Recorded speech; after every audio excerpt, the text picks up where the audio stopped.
جب چور سے ہاتھ کاٹا جائے اور جب زانی کو کوڑی دی جائے یا تہمت لگانے والے کو کیا دیا جائے، کوڑی دیا جائے، تو کیا اس کے بعد بھی توبہ نکالنا ضروری ہے یا نہیں ہے؟ یا مثال یہ جو حد اس پر قائم کی گئی ہے یہ ان کے لیے توبہ کے قائم مقام ہے اور اس کو دوبارہ توبہ کرنے کی ضرورت نہیں ہے؟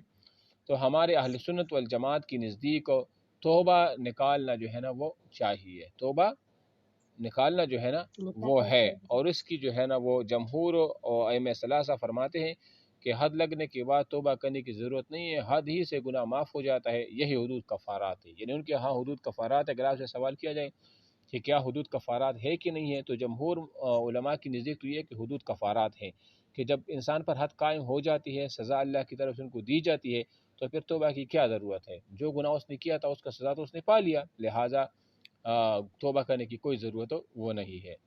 اور ایک حدیث بھی وہ دلیل بھی وہ پیش کرتے ہیں کہ حضرت عبادہ بن صامت کی روایت ہے کہ فَهُوَ كَفَّارَةٌ لَهُ، یعنی کفارۃ لہو اے کفارۃ ذنبہ، کہ یہ ان کی گناہوں کا کیا ہے؟ کفارہ ہے۔ معلوم ہوا کہ توبہ کرنے کی ضرورت جو ہے نا وہ نہیں ہے۔ سمجھ آ رہی ہے؟ اچھا جی، ہماری طرف سے جواب کیا ہے کہ حدیث میں فَهُوَ كَفَّارَةٌ لَهُ ان تابا کی قید ملحوظ ہے، یہاں پر ان تابا والی قید ہے، ورنہ نصوص میں تعارض ہو جائے گا، پھر تو تعارض ہو جائے گا۔ وہ کیسے؟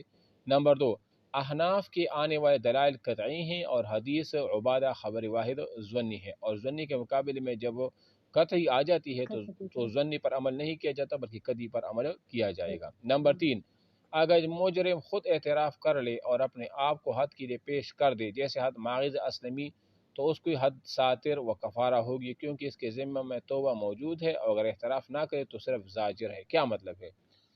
یعنی اگر کوئی خود اعتراف کرے کہ مجھ سے یہ گناہ ہوا ہے، زنا ہوا ہے، یا میں نے چوری کی ہے، اور قاضی کی عدالت میں خود کو پیش کر دے، تو اس کا مطلب کیا کہ اس نے توبہ ہی نکالی۔ یہ خود کو پیش کرنا اور اپنے آپ پر اقرار کرنا کیا ہے؟ یہ خود توبہ کے قائم مقام ہے، لہذا دوبارہ توبہ نکالنا کوئی معنی وہ نہیں رکھتا۔ جبکہ حناف فرماتے ہیں کہ حد لگنے سے صرف دنیا میں جرم تو ختم ہو جاتا ہے، یعنی آپ اس کو دنیا میں زانی یا سارے کہہ کر پکارنا جائز نہیں ہے۔ مثال کے طور پر کسی نے زنا کیا اور اس کو کوڑے لگائے گئے، کوڑے لگانے کے بعد کوئی اس کو نہ تو زانی کہے گا، یا کسی نے چوری کیا اس کا ہاتھ کاٹا گیا تو دنیا میں پھر اس کو کوئی چور وغیرہ نہیں کہے گا، یعنی ایسا کہنا پھر کیا ہے؟ کسی کے لیے ناجائز ہے۔ ہاں البتہ ابھی بھی جو گناہ آخرت کا جو گناہ ہے نا وہ باقی ہے، اگر وہ توبہ کرے گا تو آخرت میں جو ان کا گناہ ہوا تھا، مطلب چوری کا یا زنا کا، وہ معاف ہو جائے گا، اور اگر اس نے توبہ نہیں نکالی تو آخرت میں ان کو اس عمل کا سزا پھر دیا جائے گا۔ سمجھ آ رہی میری بات؟ اور اس کی دلیل کیا ہے ہماری؟ ہماری دلیل یہ ہے جیسے اللہ فرماتے السارق والسارقۃ فاقطعوا ایدیہما، کہ چور مرد اور چوری کرنے والے عورت ان کے ہاتھ کاٹ دو۔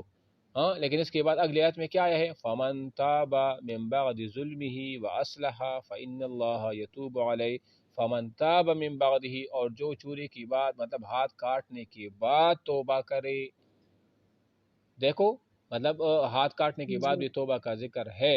اور دوسری جگہ فرمایا والذین یرمون المحصنات ثم لم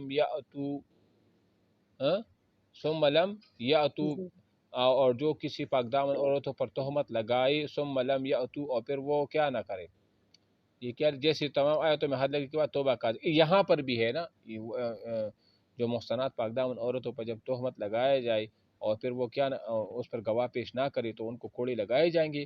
ہاں لیکن کیا ہے؟ ذالک لہم خزی فی الدنیا ولہم فی الآخرۃ عذاب عظیم، یہ ان کے لیے تو دنیا میں جو ہے نا کیا ہے؟ رسوائی ہے، لیکن آخرت میں بھی ان کے عذاب عظیم ہے، اور وہ عذاب عظیم کہاں سے ہوگا؟ وہ بچے گا کہ جب یہ کیا کرے؟ یہ توبہ نکالے، تو توبہ نکالنے کے بعد جو آخرت کا جو عذاب ہوگا نا اس سے یہ لوگ بچ جائیں گے۔ ٹھیک ہے، دوسری کتاب کھول لیں۔